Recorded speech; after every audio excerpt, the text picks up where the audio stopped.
Estem amb l'Ainara, la MVP del Claret. Ainara, partidazo.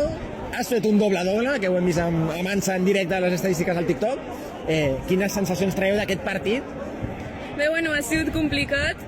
Les rivals ens ho han posat difícil, però crec que hem lluitat totes, hem lluitat com un equip, que això és l'important, i això jo crec que ens portarà en avançar en fases, i tenim molt bones expectatives. Exacte, jo et volia preguntar per això, quin és el sostre d'aquest equip? Perquè porteu 2 victòries encadenades fabuloses, Sí. us veu cada cop més connectades i més coordinades en el joc. No sé, on veus el vostre sostre? Us veieu guanyant la Copa Col·legial? Home, doncs per somiar sí, no ficarem sostre, anirem avançant partit per partit i pues, a veure què tal.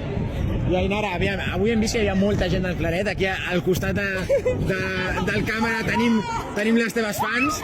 Aviam, jo de cara a la propera ronda, i aprofitant que tenim aquí la càmera davant, no sé si vols enviar un missatge cap a l'afició del Claret, que és una de les millors aficions de la Copa Col·legial. Pues que segueixin venint, que segueixin animant i que a tope per arribar al màxim. Vinga, Ainara, doncs molta sort a les properes rondes i enhorabona pel partidazo. Vinga, merci.